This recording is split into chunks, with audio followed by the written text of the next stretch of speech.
In the world of basketball, greatness has levels. You've got stars, legends, and then towering above them all is Larry Bird. He wasn't the fastest guy on the floor. He didn't rely on explosive dunks or ankle-breaking crossovers. Larry didn't have to. What he brought was far more lethal, a razor-sharp mind, ice in his veins, and a will that refused to break. Bird treated basketball like a mental battlefield. He read plays before they unfolded. While others relied on flash, he relied on foresight, and he almost always came out on top. No theatrics, no gimmicks, just pure execution. Game on the line. He sank the shot, double-teamed. He still found the pass.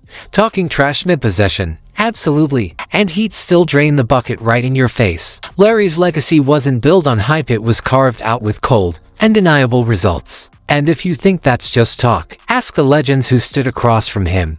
Magic Johnson, Michael Jordan, Kobe Bryant, Gary Payton. They don't laugh when Larry's name comes up. They nod. They respect. They remember. Because Bird wasn't just one of the best. He was the one who made the best better. He was tougher, sharper, and flat out better than anyone expected. This isn't some overhyped mixtape, it's a cold, hard reality check. A living legacy built from the stories of those who faced him and often walked away defeated. They called him Larry Legend for a reason. Before the championship banners, before the NBA Finals showdowns, and long before he became a basketball icon. Larry Bird made his first impression on another young phenom, Magic Johnson. It happened during a college game. Magic was already a star, already dazzling crowds. But when he watched Larry on the court, everything paused. Bird wasn't flashy. He didn't put on a show. But what he did was even more dangerous. He was surgical, cold, calculated, relentless. Bird took apart the reigning College Player of the Year like he was going through a routine drill. And that's when Magic realized this wasn't just another talented kid. This was different. This was special. When the Celtics and Magic Johnson suited up for the Lakers, the NBA was in a tough spot. Empty arenas, dwindling viewership. Even the finals were aired on tape delay. But the second those two stepped onto the scene, everything flipped. Boston and LA became the epicenters of a basketball revolution. Two icons, two powerhouse franchises. Two clashing styles, one rooted in grit and fundamentals, the other in flash and flair, colliding year after year on the sport's biggest stage. Their rivalry didn't just entertain, it elevated. Magic made Bird better. Bird made Magic sharper. And together, they pulled the entire league out of the shadows and into the spotlight. So now, when Magic speaks about Larry Bird, there's no trash talk, no bravado, just genuine respect. Because Magic knows without Larry, there's no them. There's no rebirth of the NBA. There's no legacy. There's no Magic Johnson as we know him without Larry Bird. And without both of them, the NBA wouldn't have become the global phenomenon it is today. Now, when Gary Payton, one of the most relentless defenders in NBA history, starts talking about you listen. Payton didn't just play defense, he lived for it. A Hall of Famer, a trash-talking, lockdown specialist who never backed down from anyone. So when Gary Payton, and prompted, brings up Larry Bird and says his name doesn't get mentioned enough in the GOAT debate, that's not just respect. That's a warning. A reminder from one of the fiercest to ever do it, that Larry wasn't just good, he was cold enough to silence trash talkers, cold enough to crush egos, cold enough to remind the world, time and time again, that you don't need flash when you've got fire. Let me tell you something. People always talk about great basketball players, and they don't never mention him to be up in that round when they made the Magics, the Jordans, the Kobes and stuff like that. But Larry Bird was cold. I don't think nobody ever could get out with him. You ask Magic. That's why Magic had a run, and he was mad when he had to retire in '92 because of what he was going to be missing with Larry Bird. Gary Payton isn't hiding his frustration, and he's not here to sugarcoat anything. He gets it. Larry Bird didn't dunk from the free throw line or wow crowds with freakish athleticism. And maybe that's why younger fans who never saw him play often leave him out of their all-time top 5. But talk to the ones who actually played against him. The story changes fast. Larry Bird was ruthless. He'd light you up for 30, talk trash the whole way, and have the nerve to tell you exactly where he was going to shoot next, then hit it right in your face. To Payton, that is what greatness looks like. Not just the rings or the stats, but the fear, the respect, and the legacy he left behind in the hearts of the game's fiercest competitors. And Gary's right. When we mention Magic, when we mention Jordan, when we mention Kobe, Larry belongs in that conversation. Some players fill up the stat sheet, others shine in the big moments. But Larry Bird, he owned entire eras. Just ask ML Carr, one of the men who shared the floor with him.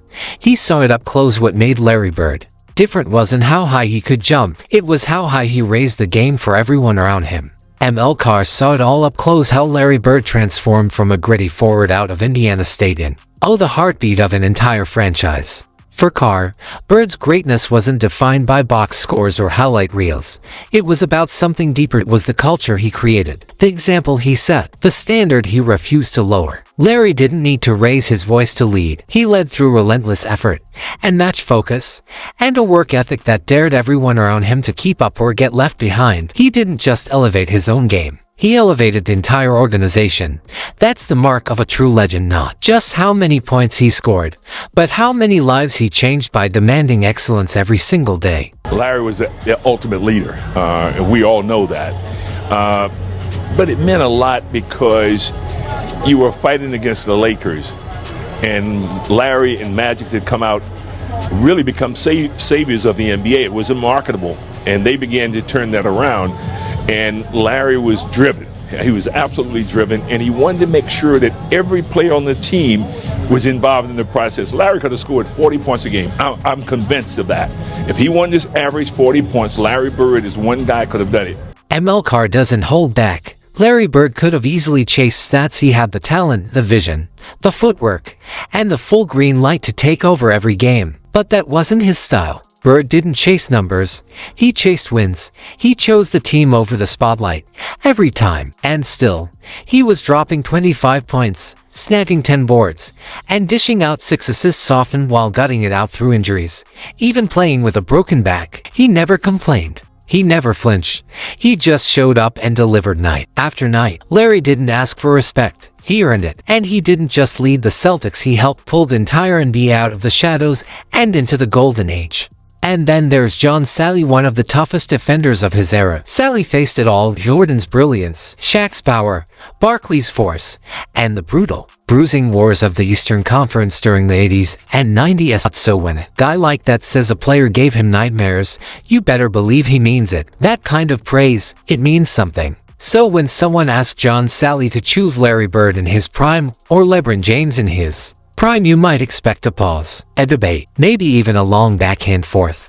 But not from John. He didn't hesitate. He didn't blink. He just said it straight. Larry Bird, no doubt, no disclaimer. Just respect for a legend who earned it the hard way by showing up, dominating, and never backing down. I'm going to give you Larry Bird in his prime or LeBron in his prime. Larry Bird. That's a quick answer. Do you remember? I know I have nightmares. Do you have nightmares? It might sound funny, but it's dead serious. Because that's exactly what Larry Bird did to defenders. He didn't just beat them, he haunted them. Larry wasn't blowing past you with speed or dazzling with flash. He broke you down with pure precision. Every jab step, sharp. Every pump fake, purposeful. Every pass, every shot, every movement calculated by a mind that saw the court to plays ahead. And just when you thought you finally had him figured out, he'd tell you what he was going to do next and then do it anyway. John Sally didn't. Watch this from the bench. He lived it. He went head-to-head with Bird in the fire of real competition. And the fact that Larry still lives rent-free in his memory, decades later, that says everything. This wasn't just skill, it was psychological warfare. Because Larry Bird wasn't just someone you had to guard. He was a storm you had to survive. And most, they couldn't. Playing alongside Larry Bird wasn't just about wearing a Celtics jersey, it meant stepping into a culture of accountability. Danny Ainge found that out fast. Ainge was no slouch, an elite shooter, and one of Boston's fiercest competitors. But in Bird's world, talent alone didn't cut it. You had to show up focused, locked in, and ready to deliver every single night. Because Larry expected excellence, and he wasn't about to lower the bar for anyone. He didn't need to yell. He didn't humiliate teammates, but make no mistake, he told it like it was. With Larry, there were no shortcuts, no soft spots, and no excuses, just results. I got to know Larry really well, but he was a great worker, a great teammate. He told me, like when he didn't think I was taking a good shot. I tell people all the time when they start complaining, oh, the coach doesn't believe in me, or the star player on our team doesn't believe in me. I go, pro. When I played with Bird, he'd pass it, he'd get double teamed, he'd throw me the ball. But if I miss three, I'm not coming back to me. There's something deeply powerful about that kind of honesty with Larry Bird. It was never personal, it was all about performance. If you could knock down shots, he'd find you. If you couldn't, he'd move on, not out of spite, but because he came to win, not babysit. Danny Ainge's reflection says it all. Larry didn't lead with hype or locker room speeches. He led with standards. He set the bar sky high and everyone around him either rose to meet it or faded into the background. Bird didn't need to call you out. If you weren't locked in, the message was simple. The ball would stop coming your way. It's one thing to have a star who fills the stat sheet. It's another to have a star who sets the tone, who raises the entire team's level, holds everyone accountable, no matter your role, no matter the moment.